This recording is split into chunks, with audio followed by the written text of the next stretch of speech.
अच्युतं केशवं कृष्णदामोदरं रामनारायणं जानकीवल्लभम्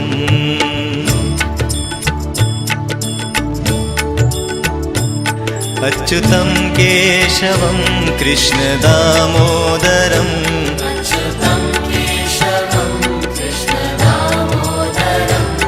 रामनारायणं जानकीवल्लभम्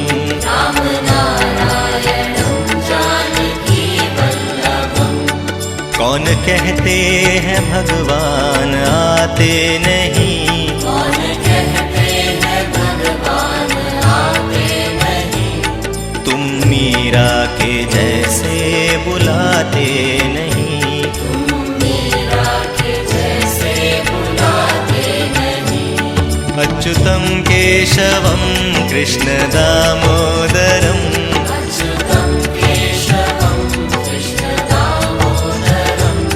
रामनारायणं जानकीवल्लभम् रामनारायणं जानकीवल्लभम्।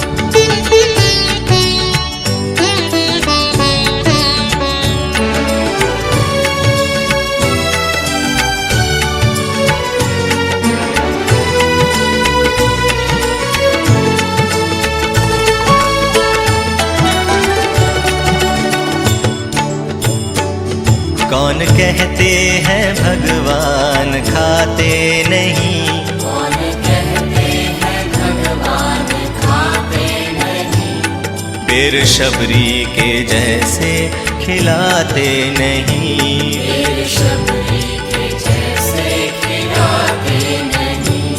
अच्युतं केशवं कृष्णदामोदरम् अच्युतं केशवं रामनारायणं जानकीवल्लभम् रामनारायणं जानकीवल्लभम्।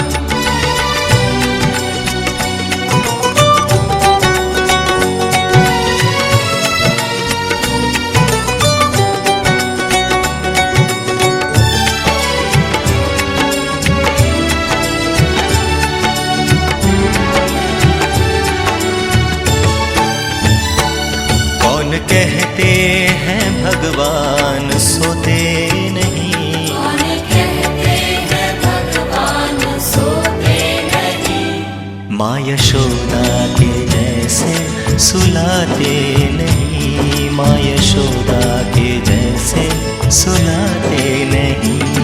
अच्युतं केशवं कृष्णदामोदरम्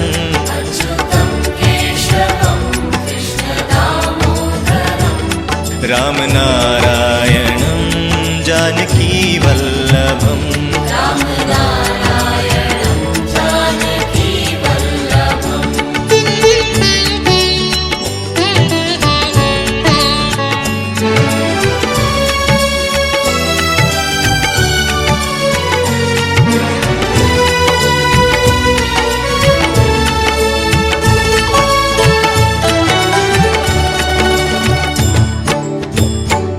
कौन कहते हैं भगवान नाचते नहीं, कौन कहते हैं भगवान नाचते नहीं, गोपियों की तरह तुम नचाते नहीं, गोपियों की तरह तुम नचाते नहीं। अच्युतं केशवं कृष्णदामोदरम्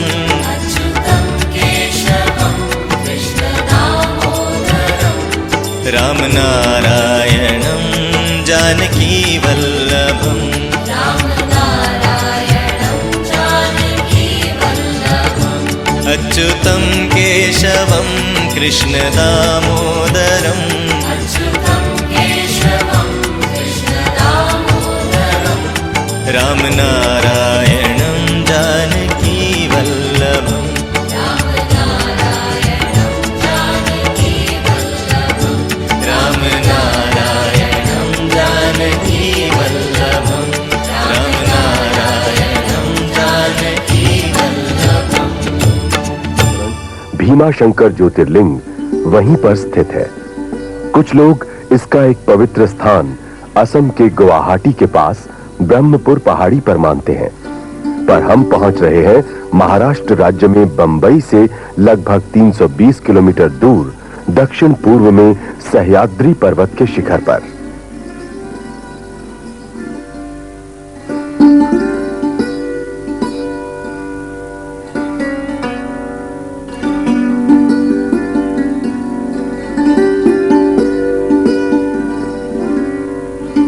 आप मंदिर के बाहर से दर्शन कीजिए और हम शिव पुराण के 21वें अध्याय की कथा सुनाते हैं। एक बार लोकहित कामना से भगवान शिव अपने गणों सहित उस स्थान पर पहुंचे जहां काम रूपेश्वर पार्थिव लिंग के ध्यान में लीन था। वहां जाकर अपने भक्त की रक्षा के लिए वो गुप्त रूप से ठहर गए और अपनी माया को सब कार्य पूर्ण करने के लिए स्वतंत्र छोड़ दिया। राक्षस भीम ने राजा को नष्ट करने का निश्चय किया और उसके पास जाकर पूछा कि ये तुम किसकी पूजा कर रहे हो और क्यों कर रहे हो। राजा की भगवान शिव में पूर्ण भक्ति थी। वो जानता था कि जिस पार्थिव लिंग का वो ध्यान कर रहा है उसमें साक्षात शिव मौजूद हैं। उसे शिव जी पर पूर्ण भरोसा था कि वो उसकी रक्षा करेंगे। राजा के मुख से ये वचन सुनकर कि वो चराचर जगत के स्वामी भगवान शिव का पूजन कर रहा है, राक्षस भीम ने शंकर जी के लिए अनेक दुर्वचन कहे और शिव जी के पार्थिव लिंग पर तलवार चलाई। वो तलवार लिंग को छू भी न पाई थी कि साक्षात शिव वहीं प्रकट हो गए और बोले कि मैं भीमेश्वर हूं, भक्त की रक्षा के लिए प्रकट हुआ हूं, इसलिए मेरा बल देख। भगवान शिव ने अपने धनुष से उसकी तलवार के 2 टुकड़े कर दिए। भगवान शिव ने एक हुंकार भरकर समस्त राक्षसों को भस्म कर दिया। उनकी राख तक का कहीं पता न चला। इस प्रकार शंकर जी की कृपा से इंद्र आदि देवताओं तथा अन्य ऋषियों को शांति मिल गई। सभी ने मिलकर भगवान शिव से प्रार्थना की कि हे प्रभु, आप सदा यहीं निवास करें। आपके दर्शनों से सभी का कल्याण होगा। आप यहां पर भीमाशंकर के नाम से विख्यात होंगे। इस प्रकार प्रार्थना स्वीकार करके भक्त वत्सल शिव प्रसन्नता पूर्वक वहीं स्थित हो गए। बातों बातों में हम इस मोक्ष कुंड की बात भूल गए। कहते हैं कि कभी इस पर्वत पर भूतों और डायनों का वास था। इस कुंड में स्नान करने से मुक्ति प्राप्त होती है, मोक्ष मिलता है। इन्हें नाना फडणवीस ने बनवाया था।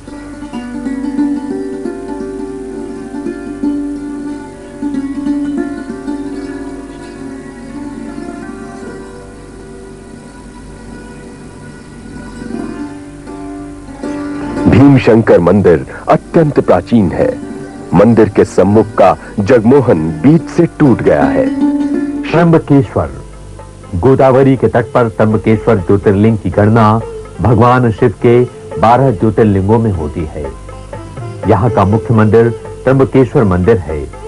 मंदिर के भीतर एक छोटे से गड्ढे में 3 छोटे-छोटे लिंग हैं, जो ब्रह्मा, विष्णु और महेश इन तीनों देवताओं के प्रतीक माने जाते हैं।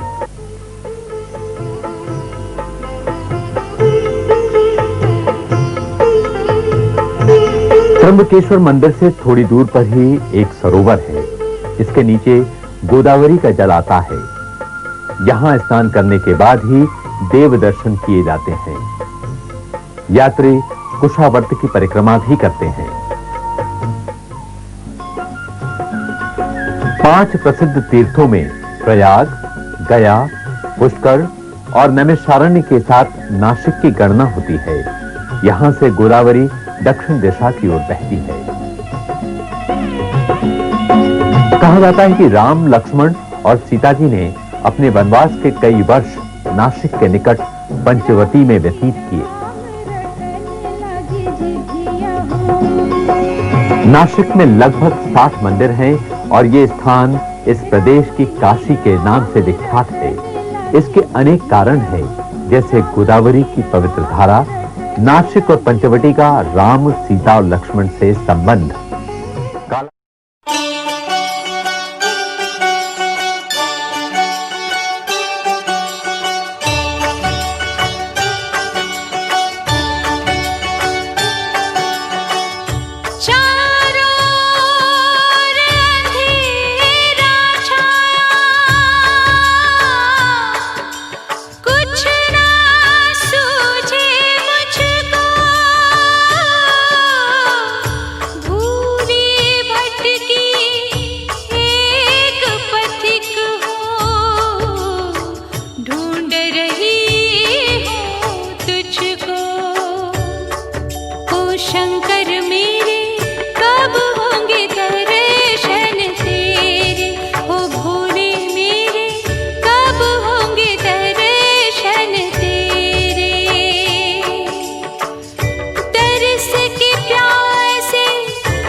जय जय जय शनिदेव, जय जय जय शनिदेव, जय जय जय शनिदेव, जय जय जय शनिदेव।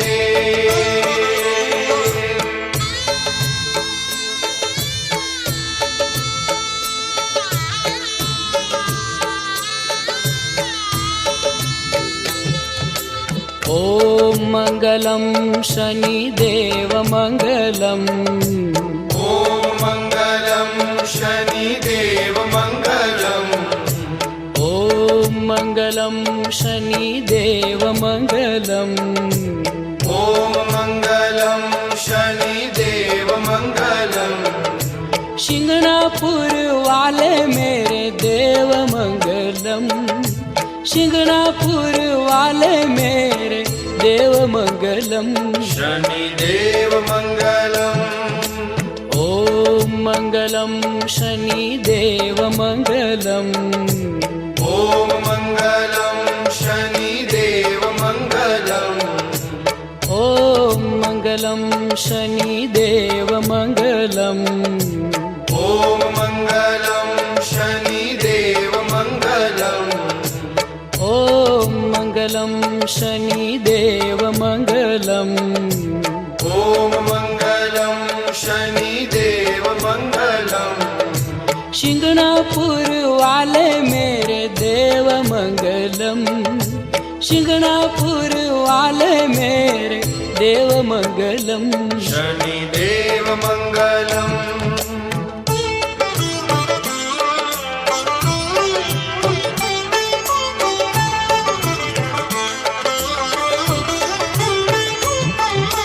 तेजस्वी रवि कह सूत मंगलम, तेजस्वी रवि के सूत मङ्गलम्, लीला है आपकी अद्भुत मंगलम, लीला है आपकी अद्भुत मंगलम, तेजस्वी रवि कह सूत मंगलम, तेजस्वी रवि के है सूत मंगलम।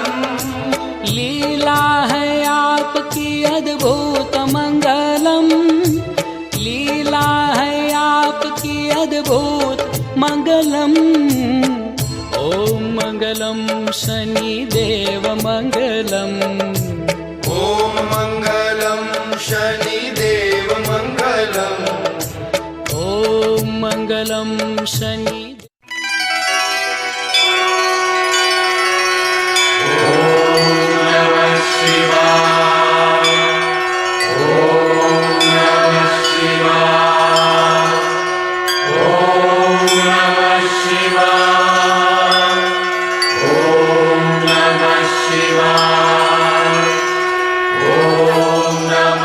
शिव है शक्ति,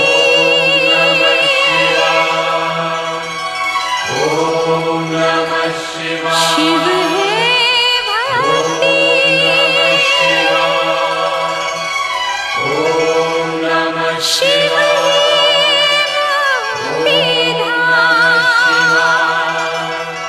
शिव है ब्रह्मा, शिव है विष्णु, शिव ही है मेरे राम।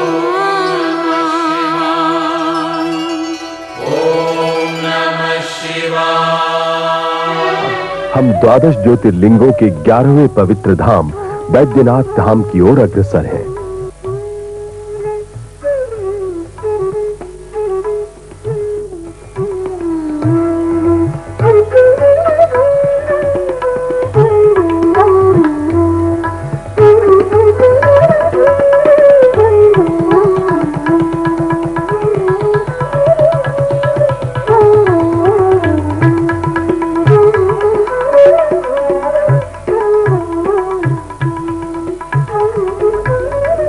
कहते हैं कि रावण ने जब कठोर तप करके भगवान शंकर से बैद्यनाथ ज्योतिर्लिंग प्राप्त किया था, तब महादेव ने आज्ञा दी थी कि इसे वो लंका में ही स्थापित करे और ले जाते समय यदि कहीं इसे वो पृथ्वी पर रखेगा तो फिर इसे उठा नहीं सकेगा। हुआ भी यही कि आकाश मार्ग से जाते समय रावण के उदर में वरुण देव ने प्रवेश किया। रावण को लघुशंका के लिए पृथ्वी पर उतरना पड़ा। विष्णु भगवान वृद्ध ब्राह्मण के वेश में पहले से खड़े थे। रावण ने उन्हें मूर्ति दी और विष्णु जी इसे पृथ्वी पर रखकर चले गए। रावण लौटा तो मूर्ति न उठा सका। शिवलिंग पाताल तक चला गया था। निराश होकर रावण ने यहीं चंद्रकूप नामक कूप बनाया। सभी तीर्थों का जल एकत्र कर कूप के जल से बैद्यनाथ जी का अभिषेक किया और रावण लंका लौट गया। बैद्यनाथ धाम का मुख्य मंदिर श्री बैद्यनाथ मंदिर ही है।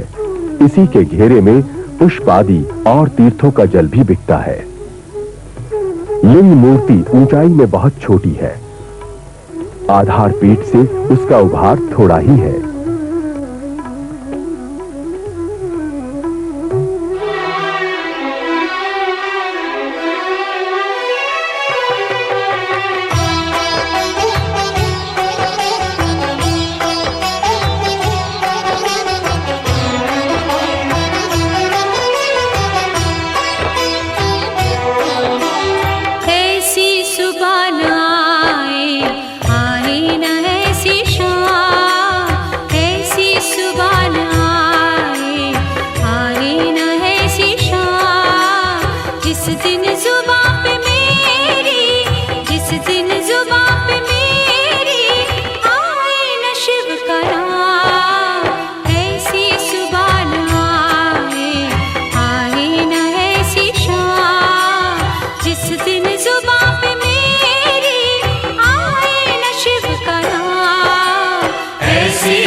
कितने युग मेरे बीते, अंत में काम क्रोध मद हारे, हे भोले तुम जीते।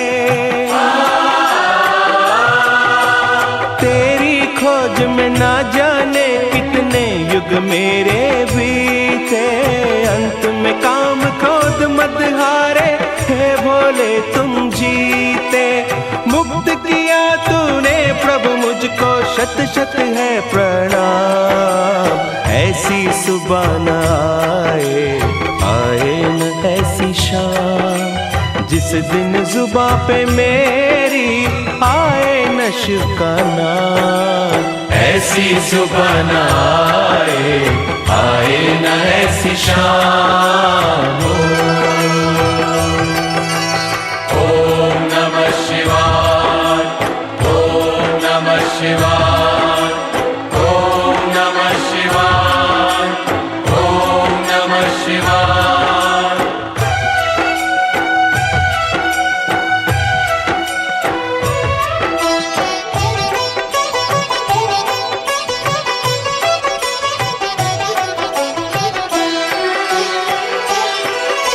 सर्वकला संपन्न तुम्ही हो हे मेरे परमेश्वर, दर्शन देकर धन्य करो अब हे त्रिनेत्र महेश्वर। सर्वकला संपन्न तुम्ही हो हे मेरे परमेश्वर, दर्शन देकर धन्य करो अब हे त्रिनेत्र महेश्वर। भव सागर से तर जाऊंगी लेकर तेरा नाम, ऐसी सुबह न आए न ऐसी शाम, जिस दिन जुबां पे मेरी आए न शिव का नाम। ऐसी सुबह न आए न ऐसी शाम। ओम नमः शिवाय, ओम नमः शिवाय, ओम नमः शिवाय, ओम नमः शिवाय, ओम नमः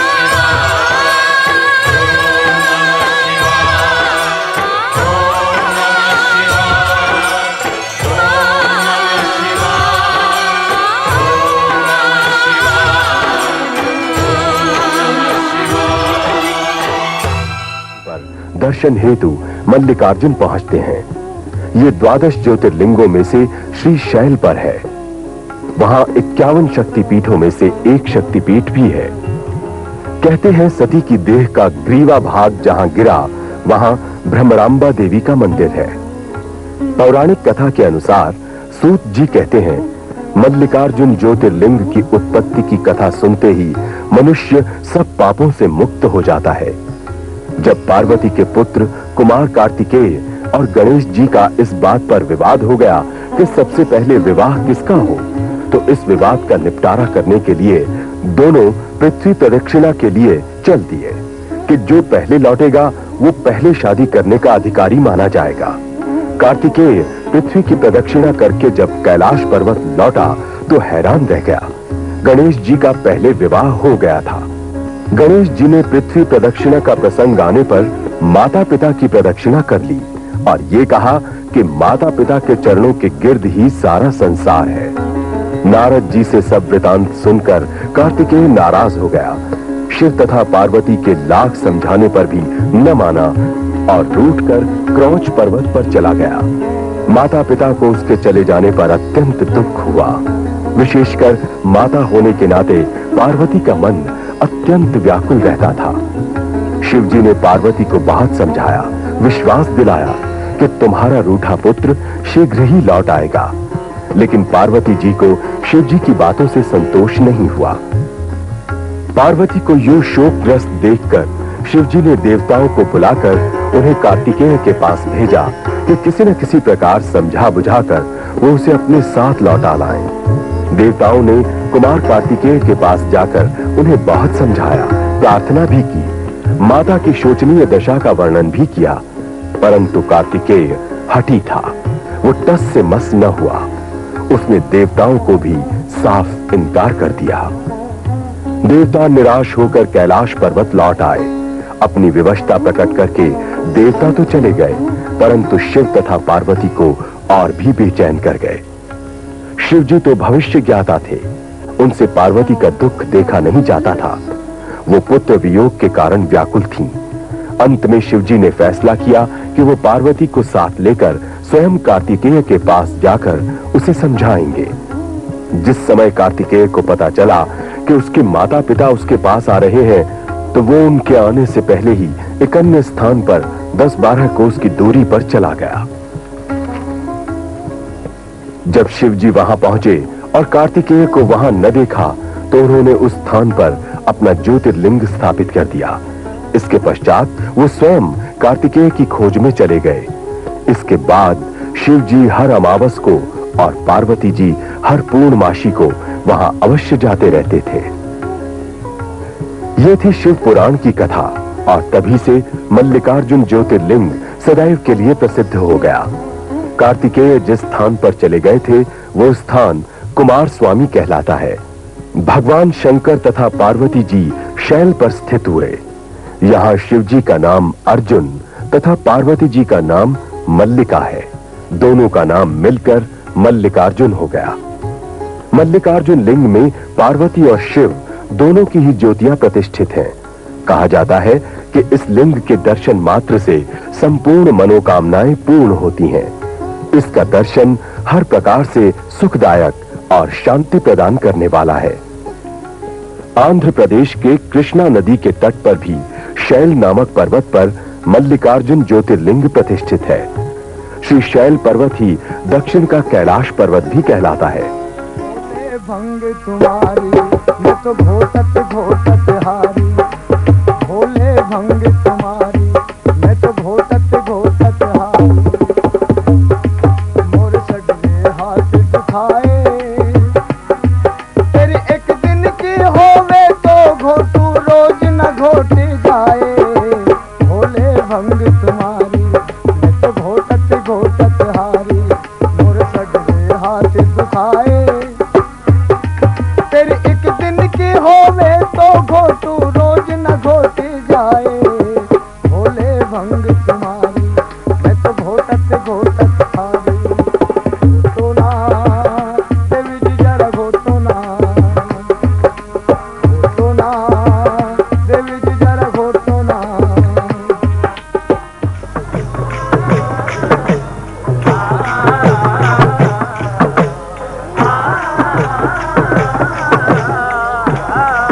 तिरुमला में स्थित है तिरुपति बालाजी। ये स्थल भारत के प्रसिद्ध तीर्थ स्थलों में से एक है। मंदिर के अधिकारी और कर्मचारी पंक्ति बनाकर दर्शन कराने की व्यवस्था करते हैं। इन विभिन्न प्रकार के दर्शनों के लिए विभिन्न शुल्क निश्चित है। मंदिर में निःशुल्क दर्शन का भी प्रावधान है, लेकिन इसमें भीड़ अधिक होती है। तिरुपति में भगवान वेंकटेश्वर का मंदिर दक्षिण में पवित्रतम माना जाता है। भगवान वेंकटेश्वर को उत्तर भारतीय बालाजी कहते हैं।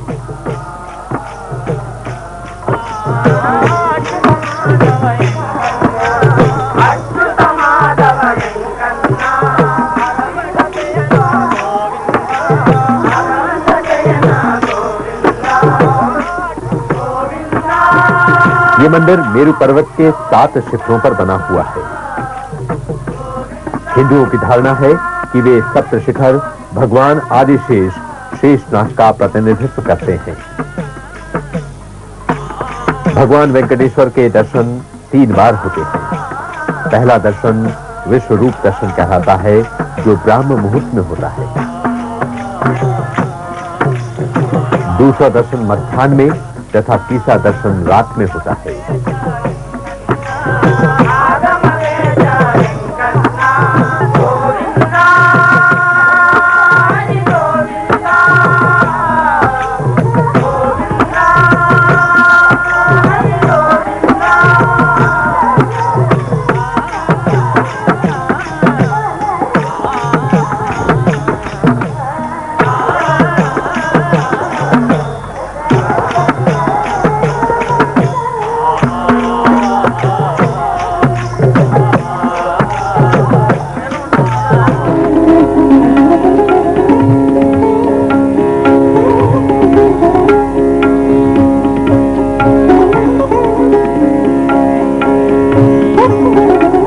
कन्याकुमारी भारत की धुर दक्षिणी सीमा है।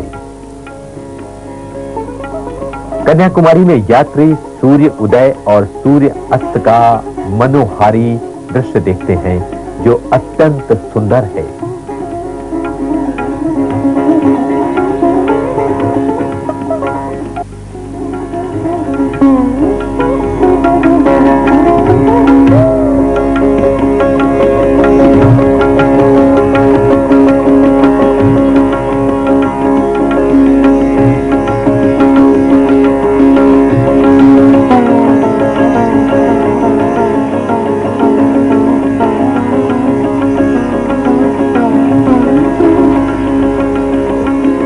ये तीर्थ शताब्दियों से दर्शकों का आकर्षण रहा है। कहा जाता है कि आदि पुरुष आदम यहां आए थे। कन्याकुमारी में जहां अरब सागर, हिंद महासागर तथा बंगाल की खाड़ी इन तीनों समुद्रों का संगम है, वो पवित्र तीर्थ है।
स्नान करके यात्री अपने आप को धन्य मानते हैं। स्नान आदि के बाद यहां पर यात्री पूजा अर्चना भी करते हैं।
यहाँ के मंदिरों का निर्माण अत्यंत प्राचीन काल में हुआ और उसी हिसाब से उनका अनुरक्षण भी हुआ है।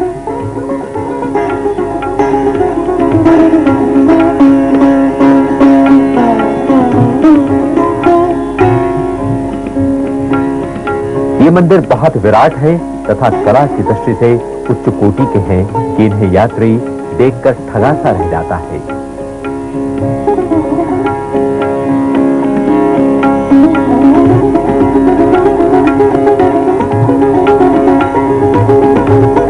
दक्षिण भारतीय परंपरा के अनुसार मंदिर की दीवारों पर अनेक देवी देवताओं की मूर्तियां तराशी गई हैं।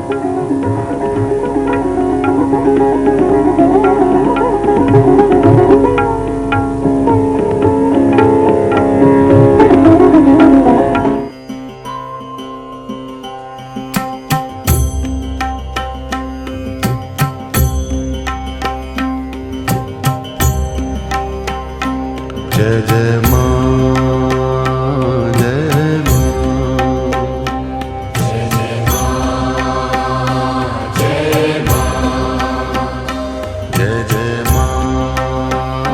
जय मां,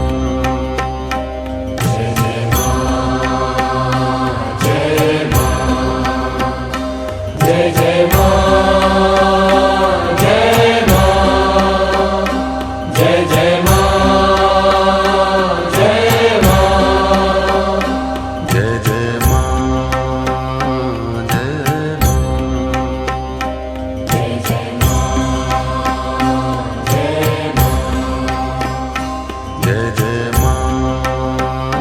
जय जय मां, जय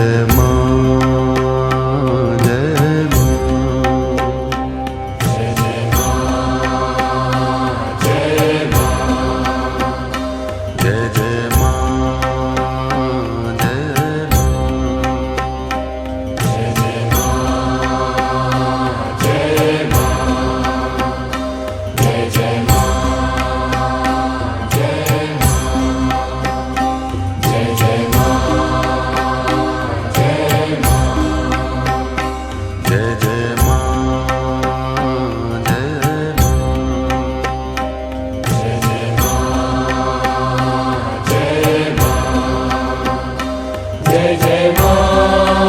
जय जय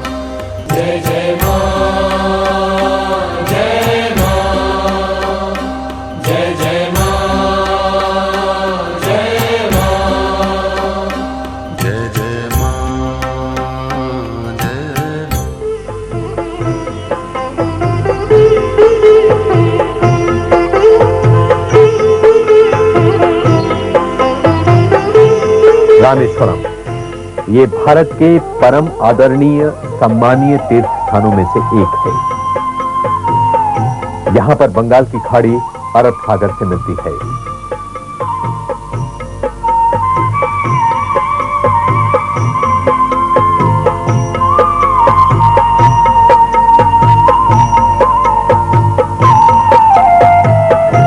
यहां पहुंचकर यात्री सबसे पहले सागर स्नान करते हैं।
इसके बाद मंदिर के अंदर बने 22 कुंडों में स्नान किया जाता है।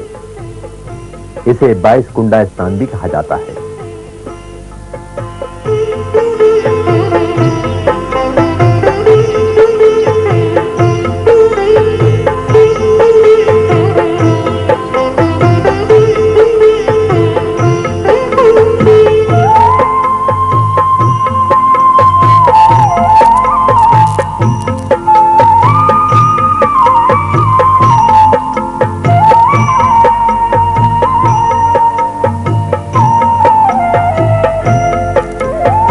यहां पर स्थापित शिवलिंग 12 ज्योतिर्लिंगों में से एक है।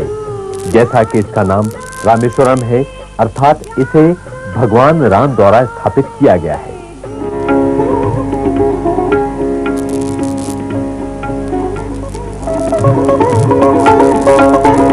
मद्रास यात्रियों का अगला महत्वपूर्ण पड़ाव।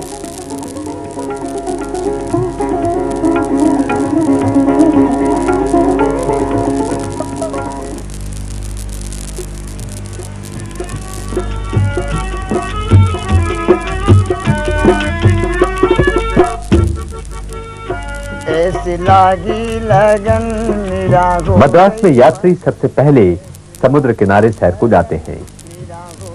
समुद्र की लहरें सहसा मन को मोह लेती हैं। महलों में पले बन के जोगन चली, महलों में पले बन के जोगन चली, मीरा रानी दीवानी कहने लगी। ऐसी लागी लगन मीरा हो गई मगन।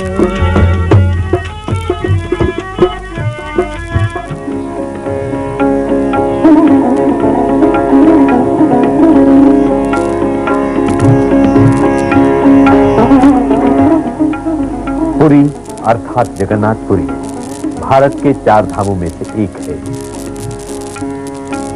यात्री पुरी पहुंचकर समुद्र स्थान को जाते हैं, जो कि मंदिर से 2.5 किलोमीटर दूर है।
जगन्नाथपुरी का प्राचीनतम मंदिर शहर के बीचों बीच स्थित है।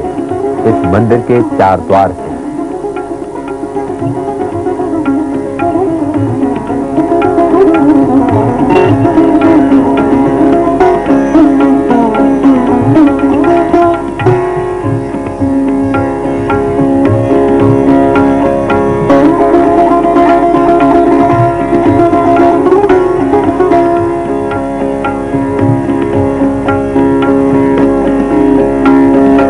मंदिर के अंदर प्रवेश करके श्रद्धालु जन भगवान जगन्नाथ, सुभद्रा तथा बलराम की मूर्ति के आगे नतमस्तक होते हैं।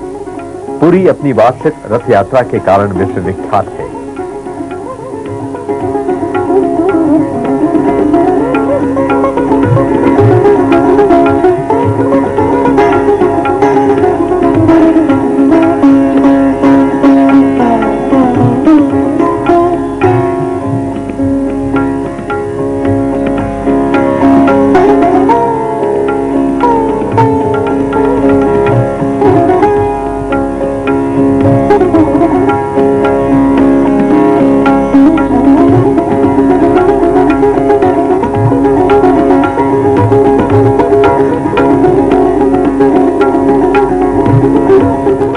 सुमर ले सुमरन कर ले यही बेला है, ये जग दर्शन मेला है, ये जग दर्शन मेला है।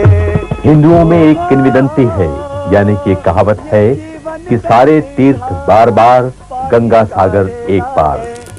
जग दर्शन मेला है, ये इस कहावत से ये प्रतीत होता है कि गंगा सागर का महत्व तीर्थ स्थलों में कितना है। कर ले यही बेला है, ये जग दर्शन मेला है। गंगा सागर उस सागर में वो बिंदु है जहां पर गंगा सागर में विलीन हो जाती है। ये स्थान कलकत्ता से 128 किलोमीटर दूर है। यात्री पहले बस द्वारा समुद्र तट पर पहुंचते हैं। समुद्र तट के पास एक टापू आता है, जिस टापू पर नाव के द्वारा पहुंचा जाता है। बचपन खेल में खोया है और जवानी मस्ती में, राम भजन क्यों भूल गया, बहता है पाप की कश्ती में, ये भूल क्यों मन मेरे करता है, वो ये भूल क्यों मन मेरे करता है। ओहो ये जीवन बहती धारा। टापू पर पहुंचने के बाद पुनः यात्री बसों द्वारा उस स्थान तक जाते हैं जहां पर गंगा समुद्र में विलीन हुई थी। सुमर ले सुमरन कर ले यही बेला है, ये जग दर्शन मेला है, ये जग दर्शन मेला है।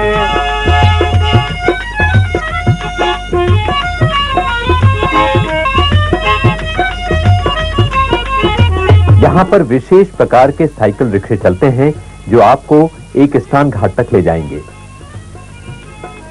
यात्री इन पर बैठकर आनंद का अनुभव करते हैं। राम भी तुम से दूर नहीं, फिर भी राम से दूर हो तुम, राम भी तुम से दूर नहीं, फिर भी राम से दूर हो तुम, मोह में मन ये उलझा हुआ और नशे में चूर हो तुम, मोह में मन ये उलझा हुआ और नशे में चूर हो तुम, ये भूल क्यों मन मेरे करता है, वो ये भूल क्यों मन मेरे करता है।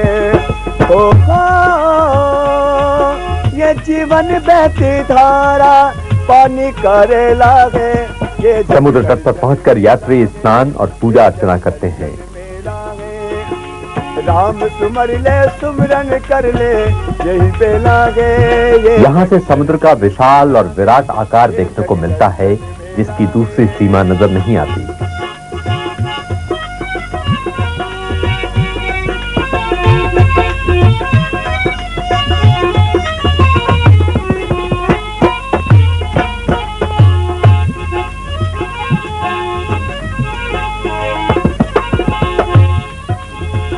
समय मोलक बीत गई। मेले के दिनों में यहाँ पर भारी भीड़ लगती है और ये मेला जनवरी माह में संक्रांति के दिन लगता है।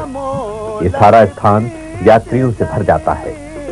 फिर कछु घाट न आएगा, सूरज घरी गुन चेत जरा, फिर वरना पछताओगा, सूरज घरी गुन चेत जरा, फिर वरना पछताओगा, ये भूल क्यों मन मेरे करता है, वो ये भूल क्यों मन मेरे करता है। होगा ये जीवन बहती धारा पानी करे लागे, ये जग दर्शन में लागे, ये जग दर्शन में लागे। राम तुमर ले सुमरन कर ले, यही पे लागे ये जग दर्शन में लागे, ये जग दर्शन में लागे, ये जग दर्शन में लागे। राम तुमर ले सुमरन कर ले, यही पे लागे ये जग दर्शन में लागे, ये जग दर्शन में लागे।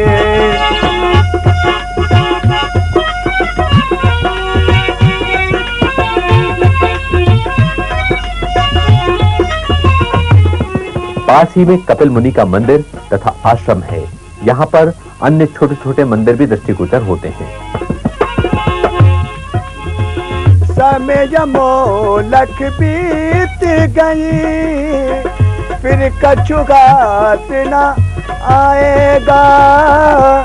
समय मोलक बीत गई, फिर कछु घात न आएगा।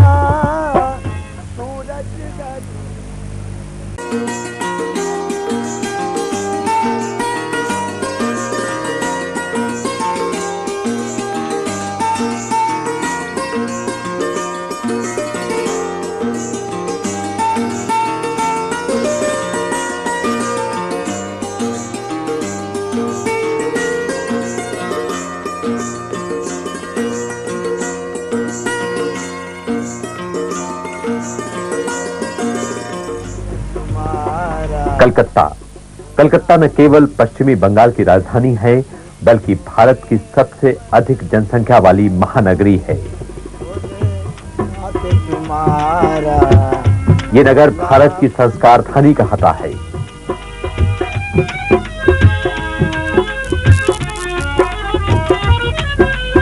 कलकत्ता से गंगा का अंतिम पड़ाव शुरू होता है। उसके बाद गंगा महासागर में समाहित हो जाती है।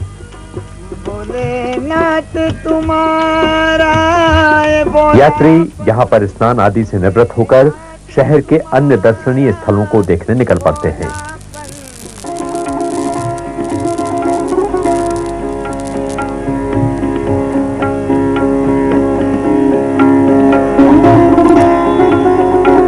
ये है काली घाट अर्थात काली का मंदिर, जिसे प्रायः जय माता कलकत्ते वाली कहकर याद किया जाता है।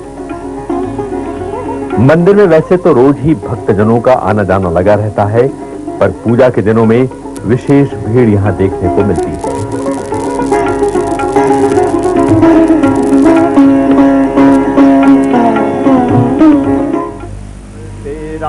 गया भारत के प्राचीनतम तीर्थ स्थलों में से एक है।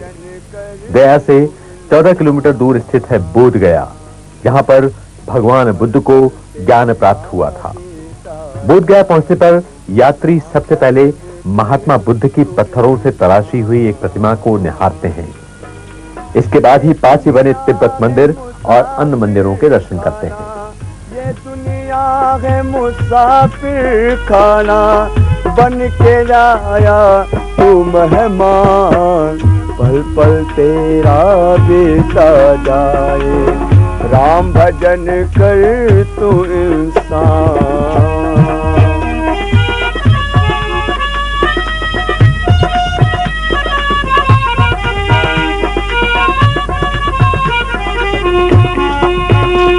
परलोक में मुक्ति द्वारा मोक्ष प्राप्ति के लिए गया में पिंडदान का विधान है।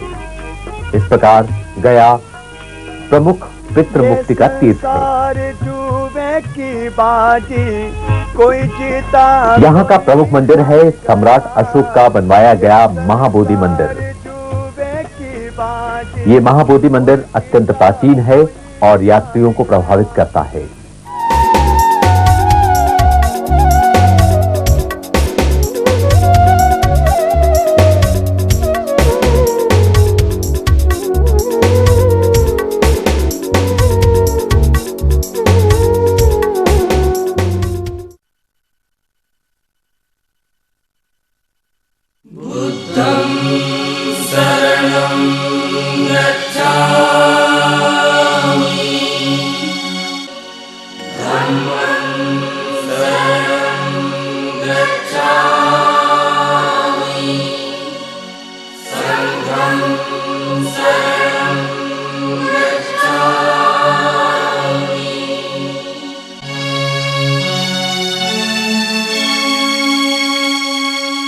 घबराए जब मन अनमोल,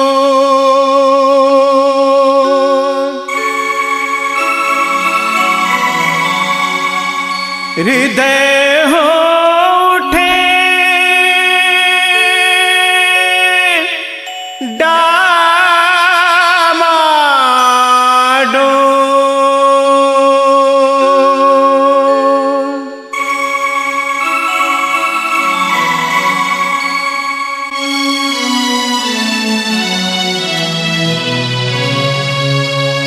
घबराए जब मन अनमोल और हृदय हो डावाडोल, तब मानो तू मुख से बोल बुद्धं शरणं गच्छामि।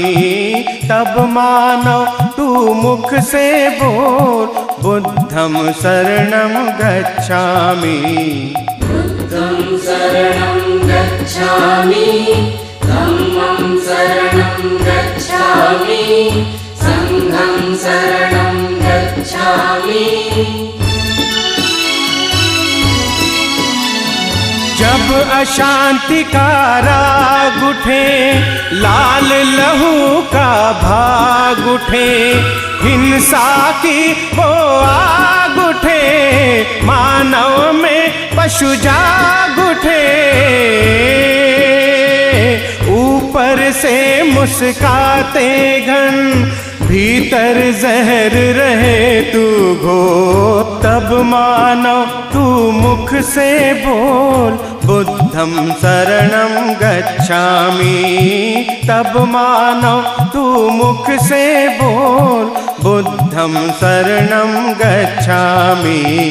बुद्धं शरणं गच्छामि, धम्मं शरणं गच्छामि, संघं शरणं गच्छामि।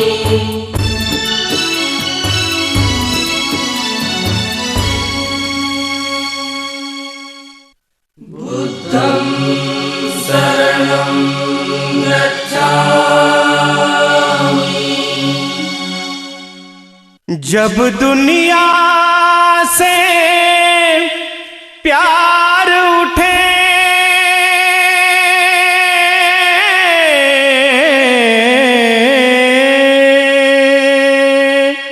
जब दुनिया से प्यार उठे, नफरत की दीवार उठे, माँ की ममता पर जिस दिन बेटे की तलवार उठे, धरती की काया कांपे, अंबर जगमग उठे डोल, तब मानो तू मुख से बोल बुद्धं शरणं गच्छामि।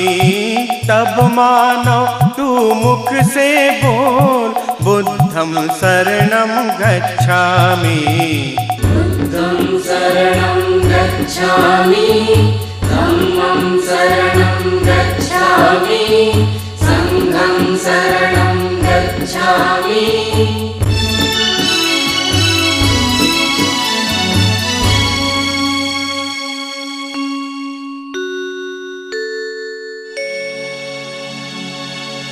दूर किया जिसने जन जन के, व्याकुल मन का अंधियारा,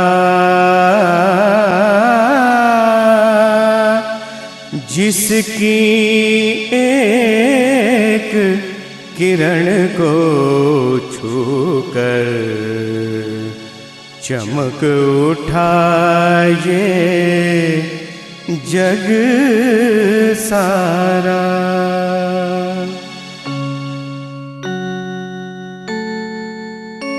दीप सत्य का सदा जले, दया अहिंसा सदा पले, सुख शांति की छाया में जनगण मन का प्रेम पले। भारत के भगवान बुद्ध का घर घर मंत्र अमोल, हे मानव नित मुख से बोल, बुद्धं शरणं गच्छामि। हे मानव नित मुख से बोल, बुद्धं शरणं गच्छामि। बुद्धं शरणं गच्छामि, धम्मं शरणं गच्छामि, संघं शरणं